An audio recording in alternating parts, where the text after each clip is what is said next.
3 राज्य में हुए विधानसभा चुनाव में कांग्रेस को करारी हार के बाद पूर्व सांसद जापसी प्रमुख पप्पू यादव ने कांग्रेस की अहंकार की वजह से हार हुई है। पप्पू यादव ने पत्रकारों से बात करते हुए कहा, कांग्रेस के लोकल नेतृत्व और अहंकार की वजह से हार मिली है।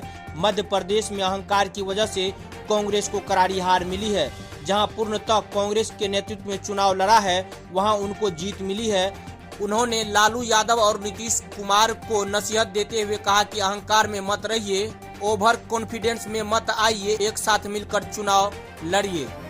जाप संरक्षक सह पूर्व सांसद पप्पू यादव ने पत्रकारों से बात करते हुए क्या कुछ कहा, देखिए इस रिपोर्ट में।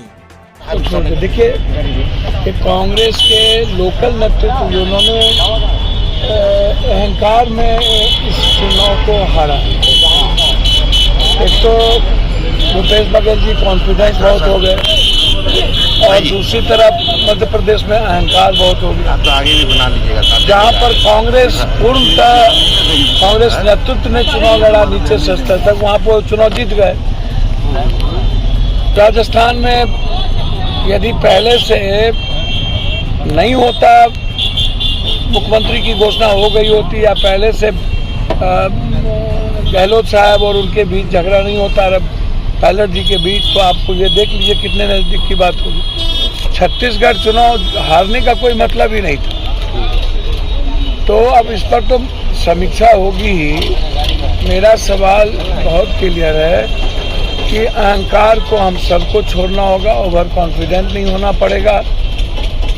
आगे जो 24 का लोकसभा है, अभी से हम लोग को जो जिस सीट पर सांसद जीत सकता है, जहां से सर्वे आता है कि यही सांसद यहां से जीतेंगे, उन्हीं को टिकट दिया जाना चाहिए। मोदी की गारंटी जो है वो 3 राज्यों में कामयाब हो गया, इसके लिए कांग्रेस को चिंतन करना चाहिए। मोदी की गारंटी? हाँ, मोदी की क्या गारंटी? मोदी जी ने कोई गारंटी नहीं दिया। मोदी तो चुनाव ही नहीं प्रचार करने गए। तो आखिर मोदी का चेहरा भाजपा ने रखा था। भैया, मोदी जी का तो मध्य प्रदेश में चुनाव में भाजपा थी ही नहीं। मोदी जी वो तो दूर रख दिया। उन्होंने तो शिवराज चौहान पर चुनाव लड़ा। कैसी बातें आप कर रहे हैं? यहाँ वसुंधरा राजे सिंधिया पर, वसुंधरा राजे जी पर चुनाव लड़े मोदी, और तो मोदी जी ने पर लड़े ही नहीं। अब देखिए, तेलंगाना में कांग्रेस जीती और कांग्रेस बहुत अच्छा चुनाव लड़ी। ऐसा थोड़ी है कि कांग्रेस निश्चित रूप से चुनाव हारा है, तो हारे हैं तो इस पर समीक्षा की जरूरत भी है।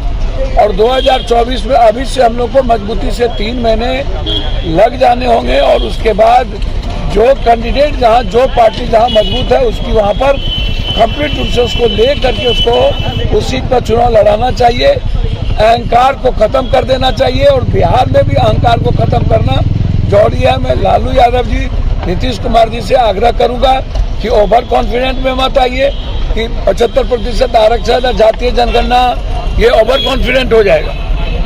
हम सबको इकट्ठे मिलकर के चुनाव लड़ना होगा, और तभी हम 2024 में शीर्षक दे पाए।